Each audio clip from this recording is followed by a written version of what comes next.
Yeah, my name is Hensford Luthuli. Can call him Fano Luthuli as is known. I was born here in Kwabangebizo. It's a mission station, so it was called.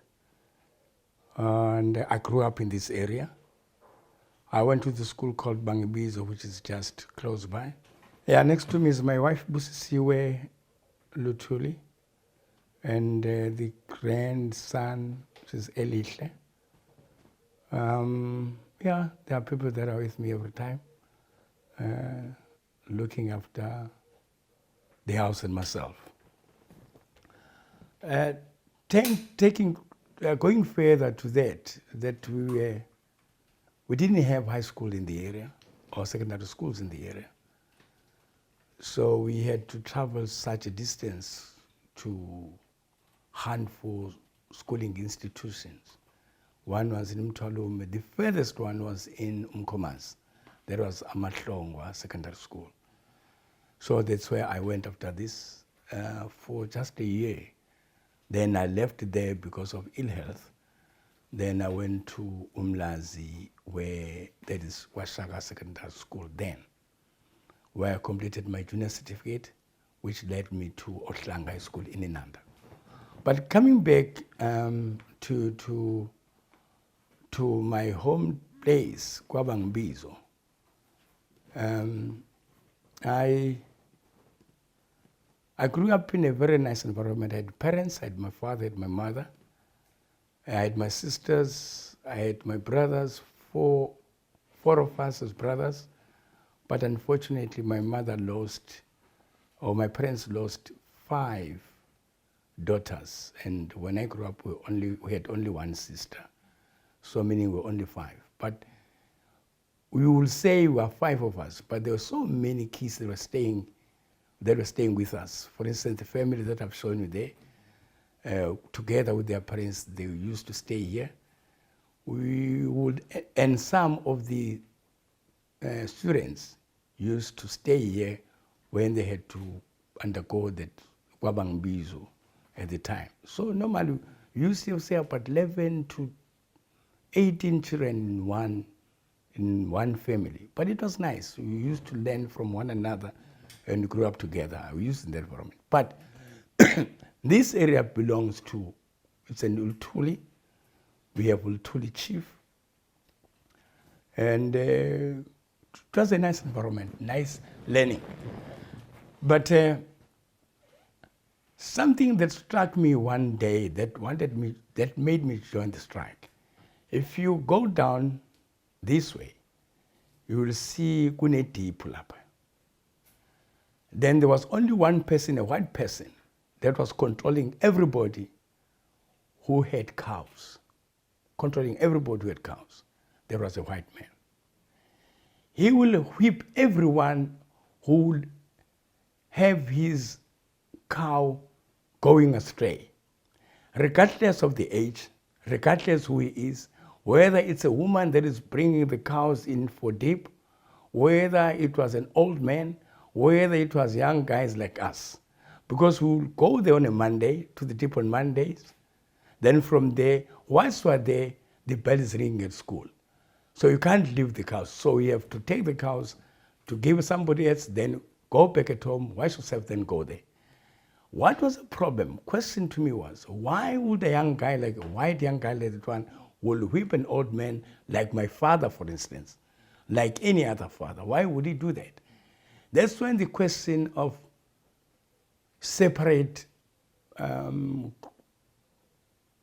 races came into being. That this is another race, I'm another race. So we're not together and we can't be together. He used to swear to the people, you'll do that. Now, the environment that we grew up, that we were in, was a mission environment where Christianity was introduced. Now, coming to somebody of that nature who will tell me about Christianity, at the same time turning that around and whip the older people, to me it was not nice. So it was uncalled for. So we then started talking as young boys. How can you help the situation then?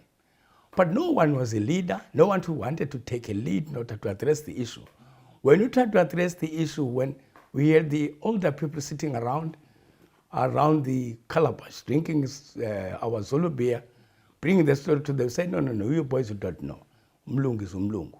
You can't do anything to umlungu. So it was like that. So we like shelving the issue, see it later. When was later? When things were going that way. The second aspect was the aspect of the demarcation of the land. And like they will come in and demarcate your land for whatever reasons nobody knew. If you ask our fathers, why is this happening? Say, we don't know why is it happening, but somebody somewhere came in with the tractor and did this. We don't know who. Then that was the job of the government. The government did that, who was a white government, which was a white government. So those were the constraints. Learning from the parents, seeing it happening to us and to the parents as well, was another story. So it built the animosity between ourselves and the doers. Said, no, no, but they need to stop this thing. How do we then go about coordinate this so that somebody who is in Groundville, somebody who is in Johannesburg, somebody who is somewhere will also see what we are seeing and also look at what we are looking and fight the very same fight.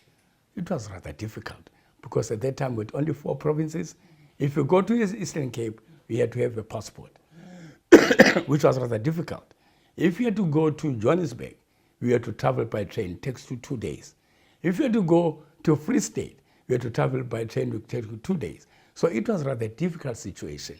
So ended up here, not doing anything here, but our minds were talking that there's something wrong between those races.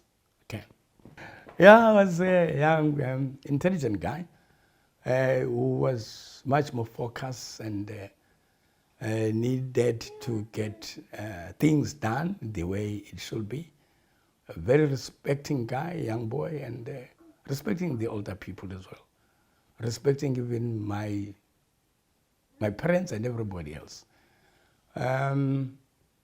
My highlight at that time was that I was the only one who passed National 6 in the area.